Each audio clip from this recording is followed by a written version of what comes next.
Hello everybody out there, and welcome to another episode of the Talk That Talk Show with me, Barry Holmes.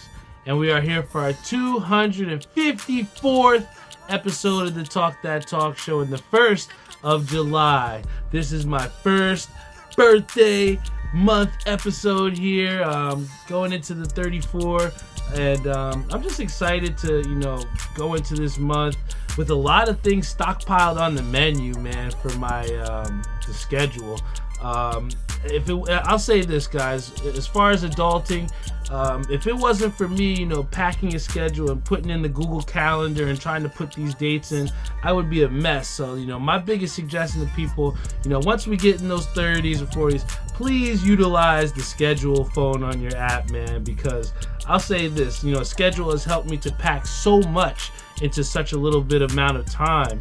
And, I'll say this, man, with the schedule that's got jam-packed here in July, we got Nationals coming up in 2 weeks. We got the Bologna tournament, got my birthday. I'm just really excited, man. I think that a lot that I think when it comes into, celebrating a birthday, a lot of us always like to, celebrate, whether it is a party at the house or going out with a bunch of friends. I'm excited this year to, spend some time doing the things that I would like to do. And, and that includes going to the beach, having some friends, going to the beach, keeping it low key. And, that's how I want to spend it. I think that, spending my birthday, July 18th, a couple weeks from now, but spending it with people that mean the most to me and who make my year day in and day out as fulfilling as I love. That's what I wanted to do with the birthday this year, is just really celebrate with those people. So we got a big time nice little birthday bash on the beach planned for the 34th birthday, and then we're gonna be heading out to Tommy's later on that night. So big shout out to everybody that's going to be, coming there to celebrate, and also it's not hard not to think also when, you going into a birthday to think about all those people that aren't there to celebrate with you as well too. It's tough. My aunt won't be there to celebrate with me, but she's there in spirit, and that's part of all the reason why I try to go as hard as I do, 110, 120%, because I'm not just doing it for myself. I'm doing it for all the people that depend on me here and all the people that aren't here, man. So, going into this 34th birthday, I have a lot to accomplish, but, in these weeks leading up to it, it's really big, man. I think that, going into it, we've been having a really good practice on the Sports Shot League on Mondays. Nationals, everybody's been giving me a lot of different various feedback on things to look forward to and what to do. So I'm just excited, man. I'm excited, the different sports shots that we've been going on the long patterns, short patterns. I've been struggling for sure, but it's been a good struggle because one of the things that, again, Strike Tyson said, he's like, you don't lose, you win or you learn. And, in getting my ass kicked with the sports shot over these last couple weeks, I feel that the scores directly after going on to the sports shot, going on to the regular shot, I've been doing pretty well, man. When I titled this episode, Gotta Have It, I had something in mind and a really good story over this past 2 weeks, since I recorded last. But I had a situation where my boy TK had invited me to sub, big shout out to him. And, people always like to ask me to sub, and, I don't try to just take it as free practice. I want to go out there and deliver. And, it was a struggle there at Linden Lanes. I did really well the last couple times leading prior to that. But, this last time I subbed there, it was a struggle. And little did I know, I still had a chance to win one of those games. And all I had to do was make a 10 pin. If I made the 10 pin, we win the game. If I lose, we lost the game. And, I went up there confident, and just didn't happen. Went right in the gutter. And we lost, and I just thought to myself, I'm like, fuck, man. And even though I was just subbing, shit really bothered me because, for me, I feel like the depth that I've been able to add to my game and the confidence that I've been able to exude, it's led to success more times than not here in the summer. And I went up confidently, and I choked. I choked bad, man. And I carried that with me, man. I carried it with me. Shout out to Travis Ola, because similar to like what happened earlier in the season with the Ducks, I put out a dud at Lodi Lanes, and I made it my personal mission to come back out there ready to go next time I step foot. And similar situation here, where on Tuesday, just this past Tuesday, it was a big situation because we had taken one of our 2 losses on the season in the summertime, and a lot of us were really frustrated on how the last game had went. It goes without saying that one of our teammates, showed up late, and we had to take his blind score, and it just left us fighting an uphill battle the entire time. And it was frustrating, and we lost, and a lot of us were just, really upset. But, we just rallied together, rallied the troops, and, Eric, although it wasn't probably something that he wanted to do, he said, hey, homie, you're hot right now. We're going to put you in the anchor spot. And this was big for me because, I'm not normally an anchor bowler at Jersey Lanes. I'm still trying to get my feet wet there and figure out the lane patterns and things of that nature. But, my teammates had the confidence in me and put me in the position to go into anchor position.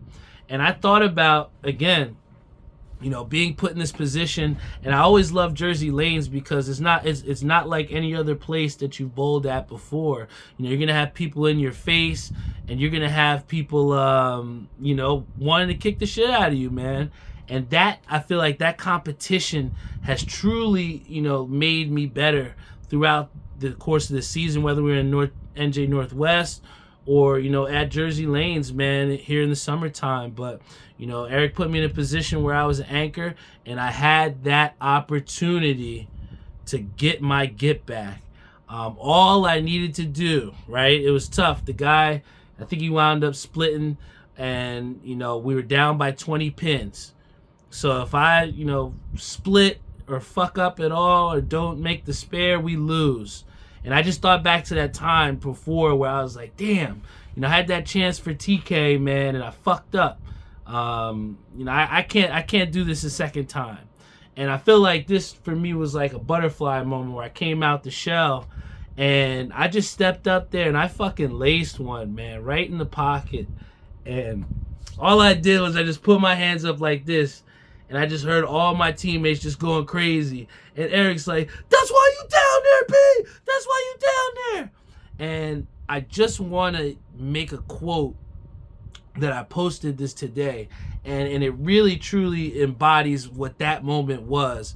It's like a man that has confidence, and does things with confidence, will get the confidence of others around him. And I feel like, in that moment, it validated all the decision making that was put me down there, and to show that I'm fearless, man. I can go up there and I can get the job done. So, when it came to gotta have it, I had to go up there and lace one, man. And I put 110 down, and we wound up winning that game, eventually getting a sweep.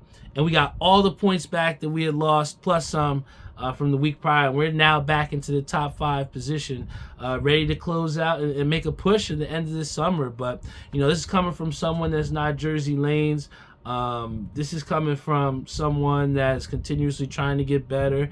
But I feel as though, again, when you do things with confidence and when you put the work in, it's hard not to have success, man. And, I feel like, throughout the summer, I've tried to put myself in positions to challenge myself. And, I've done well with that, man. I think that in life, you have to challenge yourself. You have to put yourself in positions where, you're not comfortable. Because when you do, you can find out what you can do. I never thought that I would be in a position to anchor in a place, again, that I don't bowl in Jersey Lanes. But, again, when you put forth the right effort, when you put in, the work, and you got the confidence of the people around you, there's no telling what you can do, man. So, that was like an exhilarating moment for me because, that was like me coming into my own and being like, you know what, I am here and I can do this, man. And, I'm ready to finish out this season, the summer season, man, and do some big things in this next upcoming season. But I just have to thank my teammates for giving me the opportunity to step up because, again, when you have situations where you're practicing, there's no bigger situation than when it means everything. One of the people I look up into the game, J.R. Hunter, love him, and I'm watching him on the stream, and he even blew a 7-pin to win the game in the UBA playoffs. So it just showed me that, even the people you look up to and even everyone can have that opportunity or have that mistake that happens, but it's a matter of how do you respond to that. And I've seen people that, put their heads down, and I've seen people in life where they face adversity and they just cry, woe is me. But at the end of the day, I'm someone that, I pride myself on my resilience, and I feel like that's why people like to suit up and want to bowl with me and go to battle with me, man. So, as long as you see me out there, just know I'm putting 110% in there, and we're going to be ready to go. We got some people here on the comments. I want to go. He goes, never get the invite. Where is this at? Yo, what are you talking about, man? I always give you the invite, my brother. Let's see who else we got on here. It happens. It's best to keep it in your mind so you don't make the same mistake again. If you're subbing or not, you still give 100% no matter what. It bothers me when I lose the game for others. That's a fact. He also said Jersey's a different beast. He said, put yourself in the anchor spot more. Build your mentality going up more. Hell yes, Elia. I definitely feel like I want to do that a lot more, man. Travis said, I'd put you on anchor any day because I trust you, Barry. Your buckets and leadoff is a different vibe. For sure, man. That's another thing, man. I like to play my role. When I'm in that leadoff spot, I feel like it's very important to, set the tone, get some spares in there, get some strikes, and just show people that we're there, man. So whether I'm at the top or whether I'm at the bottom, I just like to let my presence known. I used to be someone that, celebrated every shot. I used to be someone that, got hype and everything like that. But I feel like I've tried and found a way to find a balance of channeling that energy, but still maintaining that focus because, like Selly said, there's no more back-breaking feeling when you get that Barry Buckets punch after I just got a double or triple on you. You gotta put that pressure on people, man. Another thing Sally says, cut it out, Bucks. I spoke this into existence in the past. But yo, man, that's why again it's important. And I also want to bring up another quote that was brought to me, and I think it was shed some light to a lot of people out there. The thing is that I found out that I'm sure that a lot of people will find out in their walks of life, wherever it is. But I found out something that quote, and I guess it's just been through experiences of life, beyond college and in the professional life. But this quote kind of resonated with me a little bit. And I don't know what it's been with quotes this week, but they've kind of really stuck with me, certain ones. And this one kind of got to me, and it said, I'd rather have 4 quarters than 100 pennies. And, for a lot of people, they were joking around and saying, well, if you put 100 pennies in a sock, that means a lot more. And I can totally understand that. You can get an effect when you got strength in numbers. But, I feel as though, when you have that quarter, you got those 4 quarters, they hold a lot more weight, holds that more value, in my opinion. And when you talk about, relaying this to friendship, I'd rather have those 4 real close friends, those real homies that'll, give you the truth when you don't want to hear it, when they're there for you when not everyone else is going to be there. I'll take those 4, really good friends over these, 100 pennies of people that'll just shake your hand, be there for you in the good times. And then when you really need them, you can't find that last penny, right? So again, I feel like, over the last couple years in my life, I've really gravitated towards people that really means the most to me and have the most effect on my life. And I feel like, positively is where I'm going. I'm trying to go in this direction, up. And I feel like if you're not trying to advance yourself, if you're not trying to make yourself better each and every day, that's the type of time that I'm on. And the type of people that I like to surround myself, those quarters, they mean the most to me. And those are people that push me to be better. I got my girlfriend saying, hey, you doing the show today? I got my boy Jeff asking me, what we talking about? Again, it's people that push you to keep you accountable. People like Eric that, want to put me in positions to succeed and to help the team. Those are the type of people that I want around me. So again, that resonated to me when I said that I'd rather have 4 quarters than 100 pennies, because, those 4 quarters to me, have been people that mean the most. My boy Jeezy, big shout out to him. He's a quarter. He's not a penny to me. Jeezy's been someone that beyond just hats, has been there for me, man. We talk, on the daily, and I value his friendship beyond hats. And I feel like, for someone like him, who's going through a tough time, where he lost his parent, man, and I don't know how I could feel or how I would feel in that situation. But again, for him to want to spend time with me or to share that with me, I felt, I had to be the bigger friend, and I had to be that person to be there for him, because that's what friends are for. And that's the type of people that you want around you when it comes to being quarters or pennies. When you got people that truly care about you beyond yourself and that want to see you succeed and don't want to see you in those situations of sorrow or sadness, that's what it means to be a friend, man. So whether my boy Jeezy was an hour away or 20 minutes away, I made it a point to see him, because when you have, adversity, or you have those things that, you're going through, it's easy to just try and shell up and go through them by yourself. But it's always, important to have those people that you can rely on and that can bring you out of a tough time, and that's what I try to be, man. I feel like that's the big reason why I have such a rich and full life. Not talking money, but like, friendship wise, because, there's a lot of people that don't have people that care. And I know that at any point in time of the day, I can call up Jeezy, or I can call up my dad, or I can call up Jeff, or I can hit up my boy Isaiah. I can hit up these people, and I know they'll answer, and I know that, they care about me, and that they care about what I'm thinking about. And that's why, friendship has to be, both ways. If you're going to be someone that calls that phone, you have to answer. You know what I'm saying? You have to be able to check up on your friends, because, I've been in situations where it felt like friendships are one-sided. And oftentimes when you feel like those friendships are one-sided, they don't really last as long, or they don't last the decades that I've had friendships for in my life. So I think that friendships are just sometimes often overlooked, but so important to success. And I just like to thank all the friends out there that have had influence in my life, that have helped me to make me who I am, to get me through these 33 years of life. That's what it's all about, man. Lasting friendships and making meaningful impacts. I hate to break it with another quote, but someone said to me, and I actually read, no, not someone said to me, but I read this. They said, life is about making an impact, not about making an income.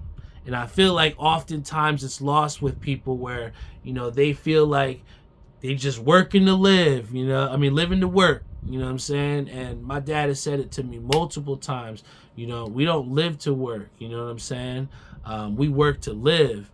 And I think that, when you can, put forth that effort, put forth that time to, celebrate yourself and to do things that you want to do and to make an impact with the resources that you do have, I think that's what makes your life rich and makes it full and makes it in where opportunities consistently come to you, because, you can't, like my mom said, you can't always walk around with your fist out. If you can go out there and give as well too, a lot of things will come back to you. Something as simple as I used to get when I had a little bit of extra bud or whatever. I go to some of the coworkers. I used to just give them out pre-rolls, right? Just here you go, bro. Here you go. I'm sure you'll like this. Here you go, bro.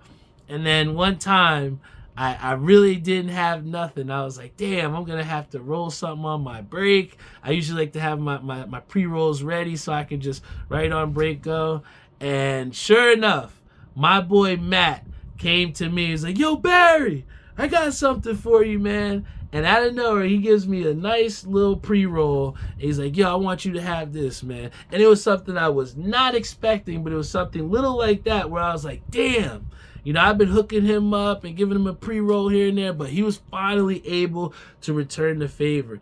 I wasn't going out there asking for it, but that's the point I'm trying to make. When you give full-heartedly and you do so without asking for something in return, when you do get it back, it's a great feeling, man. And it's like validating, and it's like, damn, that's why you do it, And I feel like, in my life, I'm just trying to, make the most out of situations, and at the same time, brighten people's day, man. Coming out here on the podcast on a Sunday night, fulfilling what I said I was going to do, holding that accountability of a time frame.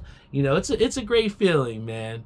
But, I could go here all day about, some motivational stuff, but I do have a couple sports things that we do want to get into beyond this hot ass weather. But I'll say this. What's hotter than that has been the NBA free agency. The New York Knicks have done some big things that we want to talk about here. Last time we were talking about the uncertainty of what would be with the New York Knicks. And I think after having free agency, we have a clearer idea of what we're going to have next season.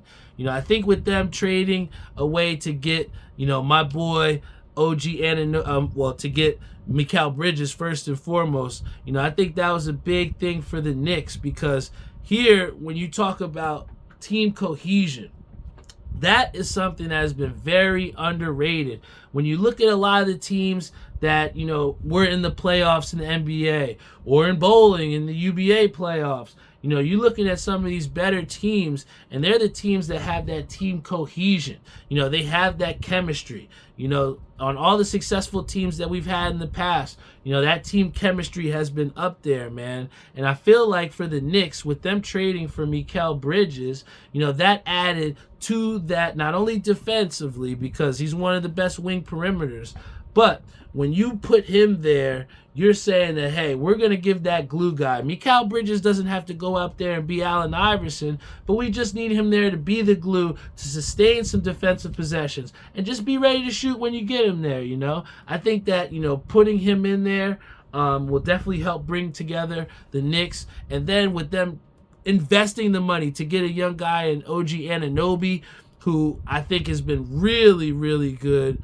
for the Knicks. I mean, when you look at the record, of them, and when he was in the playoffs and what they did, it was huge for the New York Knickerbockers. So again, re-signing OG Anunoby, I know a lot of people thought the $200+ million was a lot of money, but when you check the numbers of just how well of an oiled machine the Knicks were when they had him out there, it's undoubtedly why you give and invest that money in OG Anunoby. So then, when you add a guy who a lot of people forgot about, my boy Julius Randle, right? When you add him back healthy, that Knicks team was one of the best teams in the NBA, if not. I think they went on an 8-9 game win streak through the dominant West Coast trip, when they had Jalen Brunson and Julius Randle together. So I think the biggest thing that's going to hurt us is losing Isaiah Hartenstein, because he was an absolute dog for our team.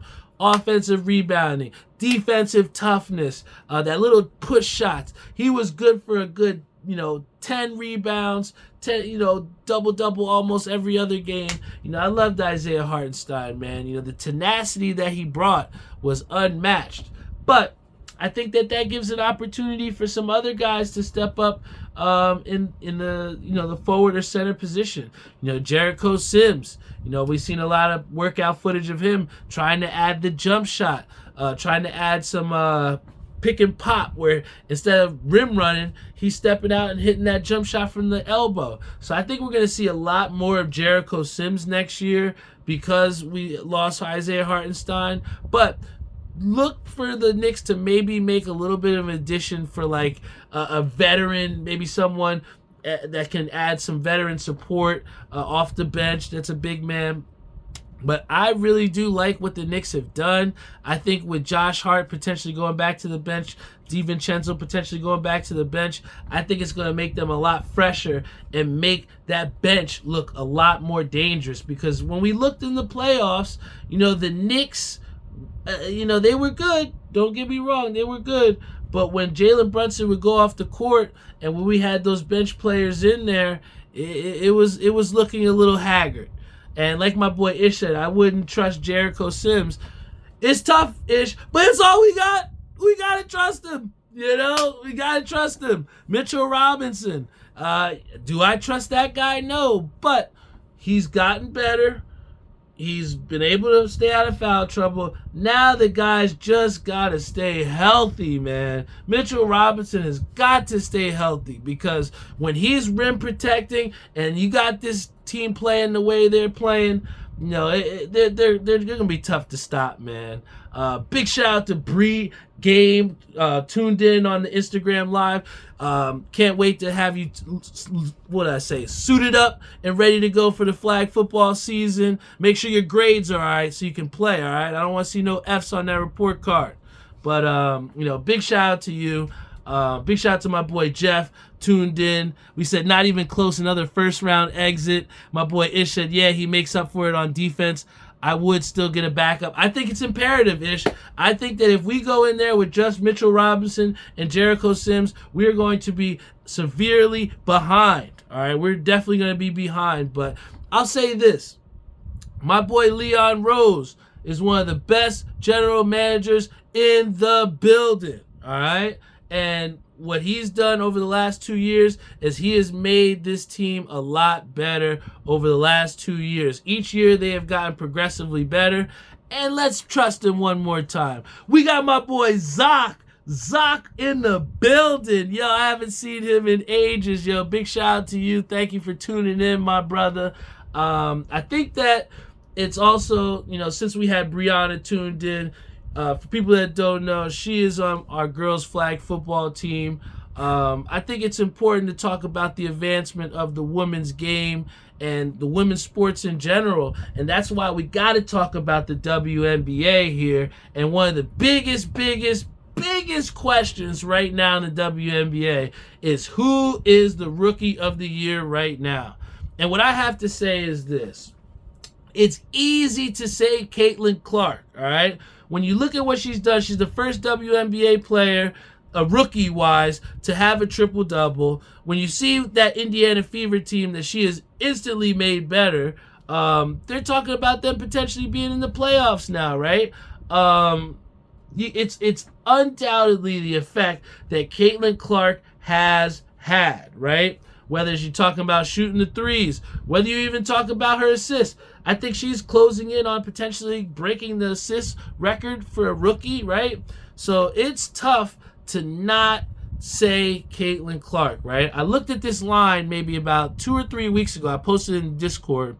And the line was Caitlin Clark, I think it was minus -400 or something like that. And the field was plus 400, right? So anybody else but Caitlin Clark, it was plus 400. Now the odds have changed because we talk about what Ish said, Angel Reese.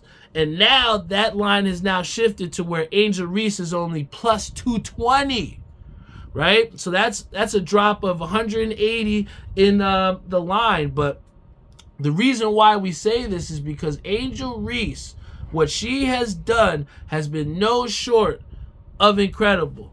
She broke the double-doubles record set by Candace Parker, right? Consecutive. The way she's been taking the villain role. I think in a different path, Caitlin Clark has been able to accept this hero role, this Superman-y type mentality where, she's the hero to save the league and to save the Indiana Fever. But then on the other hand, you have, Angel Reese, who's kind of taking this villain role, the Joker role, where, she's kind of like, I don't care what you think about me. I'm Barbie. I look good. And I'm a ball on you. And I ain't gonna lie, I like that. It's kind of hot, I like that. I like that appeal compared to from Angel Reese compared to Caitlin Clark, because at the end of the day, you got to have some sort of marketability too. And of course, Caitlin Clark has the marketability from what she does on the court. But to say that Angel Reese's production is not as substantial would be, blasphemy. Because from what this girl has done, from what this woman has done as a rookie coming into the league, averaging damn near a triple-double now, it's been incredible. And I think that to just give Caitlin Clark the Rookie of the Year award would be a disservice to the amount of work that Angel Reese has put in for a Chicago Sky team that was ass. All right? And again, we talked about team cohesion and making a team better. We've seen from Angel Reese making the Chicago Sky better. Trinity Carter, a woman who, was cast off in some regards because of her injury. She comes back. Now she's potentially an all-star. You pair her with a Camila Cardoza. It's crazy, man. Those twin towers that Chicago Sky could really have.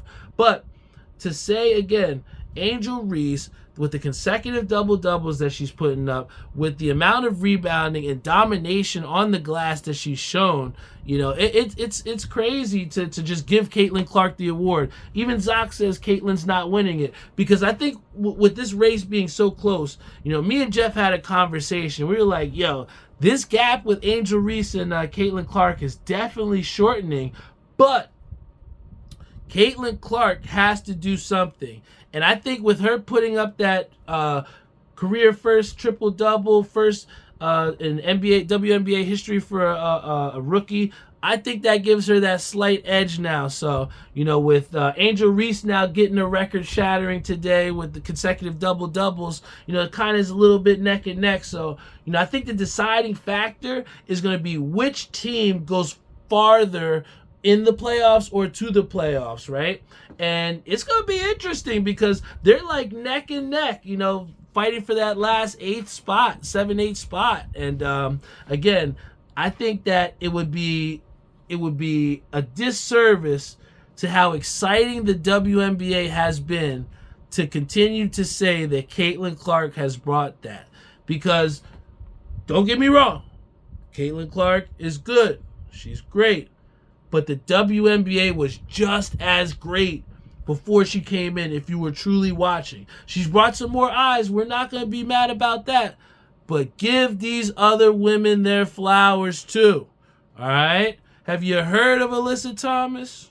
Have you heard of Sabrina Ionescu? Come on, man. Breanna Stewart. Jewel Lloyd. Come on. Nafisa Collier. Come on, guys. Get your WNBA knowledge up before we talk about how great Caitlin Clark is. If you said we haven't seen this before, you have not seen Sabrina Ionescu play. And that's all I got to say about that. But, in closing, guys, I appreciate you, as always, for tuning into the Talk That Talk show every single week. You know the vibes. I try to bring the noise, bring the ruckus, bring the energy, and bring you guys for talking about things that you want to hear, but at the same time, it's just going to be my honest opinion. This is me pouring my heart out there, pouring my honest, unfiltered thoughts. Ish said thank you. Unpopular opinion, I think Sabrina better than Clark. Numbers say it's the truth, man. I think we're just going to have to see the longevity of both of their careers. But when you look at the trajectory, man, Sabrina's looks like she's on the path to win a WNBA championship. Clark just needs to figure out how to get into the playoffs, and that's how I'm going to end that. And then we have my boy Flip, who says, Lindor, is he an all-star snub? I think that as a Mets fan, I would love to have seen Lindor in there. However, I feel like he's been hot recently, all right? I feel like when it comes to an all-star, the body of work as far as from May to April, June, July, I think we needed to see more from him at the beginning of the season to establish him as an all-star, because make no mistakes, Lindor has been a huge part of why the Mets have been back in business, and I think that, with him getting snubbed, I think this is the best thing that could have happened to him. I think someone like Lindor, who's making all this money, you got to find a way to motivate this guy, right? And I think an all-star snub like this, when, like Flip says, the numbers is up there, I think that's the ultimate motivation. I'll give you a good story. My father said to me, I remember one time we were leaving the baseball field for Little League, and I was watching these guys in practice, and they all had on these jerseys, man. And I said to my dad, I said, man, I want one of those jerseys. They got their names on them. I really want one of those jerseys. And my dad said, you just don't get a jersey. You got to earn that jersey, right? You got to put the work in. And, that kind of stuck with me for the rest of my life, you don't just you're not just given anything. You got to earn it. And I think that, like Lindor, looking in and seeing that, damn, look at all these people with those all-star jerseys, that he wants one too. I think he's going to go to the lab and he's going to go hard. I think he's going to make, even bigger strides. I think, the stealing is even going to help on the base pass too, because once you get more confident hitting hitting bases and getting on base, you start to get more confident stealing bases too. So I think it's going to be dope, man. We got Jeff here who says they say they took Abrams over him because Washington needed someone to represent. Batting average is only slightly better. And, hey, me and Jeff, when we used to play on MLB The Show, we used to clown this guy, C.J. Abrams. He'd be like, this guy is ass. And I have to eat my words with C.J. Abrams, because he's been someone who's been lighting it up for the Washington Nationals. I think that they got a future superstar, dare I say superstar, in C.J. Abrams, because, when you look at the trajectory of what he's done, he's only gotten better, and he's only getting more and more confident. And once you have young people that have confidence, they start doing some things and losing that fearlessness. I went to LA. This is my last story before I get off the air, but I went to LA Fitness today, and I was doing my lifting, and I just didn't feel like going on the treadmill. I didn't feel like going on the bike. I was like, I'm going to go play some basketball, man. And there was these guys, they were running twos, and this other guy wanted to play. And I was like, yo, let's run some basketball, man. Fuck it, let's run some ball. And we wound up running, and of course, these guys politicking, they make this super team. And I get stuck with the only two white guys in the gym. And I'm just like, fuck it, let's play, And obviously these other guys, they looked like they could really ball. I had some guys that looked unathletic. And you just never want to judge a book by its cover. Because all I want to say is this. When it comes down to team cohesion, and when it comes down to just having that chemistry, you sometimes can have where, hard work beats talent. And I took these two guys that looked like they just got done doing some stockbroking, and we wound up beating the two guys that had on some college, T-shirts like they had played, and they thought that we were going to be chump change. They thought we were going to be out there and get smoked, and we wound up beating them. And the point I'm trying to say is this. When you go into situations and you go in there and try and, put your best foot forward, put whatever team is out there, you put them first, and you try and lead with some, good team chemistry, there's no telling what you could do. And we went out there, and I know those guys were sick, because they were definitely much better than us, much younger than us, and much better than us. But when you move the ball in theory, or when you apply it outside of the game, when you facilitate, and when you're going out and trying to create those communication opportunities to make successful opportunities happen, there's no telling what you can do. And I think that's what I proved today, not only on the basketball court, that I can still shoot, I can still dime, but more often than not, what I proved to myself, whether we're at Jersey Lanes, whether we're at Bolero, whether we're at Strathmore, whether we're at the state tournament, I have had success because of just how well we're able to create team cohesion. And if it's just something as picking up two Joe Schmoes at LA Fitness to go play a 3-on-3, and you're going out there and you're dominating, to me, that's not the game. That's just a resignation of who I am as a person. And I'm a team player. I'm somebody that I'm going to go out there and putting my 110% out there forward. I'm going to make sure all of us are putting that 110% to go up in the level. So, the easiest way that I can equate that, and, we were really upset when the realignment happened. I know I was talking to Lenny when we were practicing, and I was upset, but he was like, what, this is a great opportunity to get into the playoffs and show people what we're about, man. I feel like oftentimes, again, when you're slighted and when you have this realignment where you don't even have the opportunity to make your case why you want to stay in a competitive division, and then you're shipped off to go bowl in the Shore, it's tough, man. And all my UBA people know. I think that the easiest way to relate this to everyone else is like, when you have something that's out of your control that kind of realigns your schedule and realigns the way that you do things and conduct things, it's frustrating. And, for us, as DIY and being in a new division, we're looking at this as a great opportunity to let some pain out there, man. For all the times we were slighted and for all the people that doubted us, you just keep giving us more material to get better. And, I held on to a statement that I love dearly, a guy that, he said, we don't got enough firepower. Well, this whole summer is literally me building up this arm to show y'all what we are. I am the firepower, and we're going to bring the pain. So on that note, I love y'all. Thank you so much for tuning in to another episode of the Talk That Talk Show. I had to have it. We got to have it. But again, I appreciate all of your support, whether you're tuned in live, whether you're tuned in afterwards, whether you're on YouTube, Spotify, Google Podcasts, Apple Podcasts, iHeart, Stitcher, you name it, we're on all streaming platforms. I thank you guys so much. Tune in, check us out at talkthattalkshow.com. We're just going to keep on chugging, guys. I love y'all. And I'll see you all next week.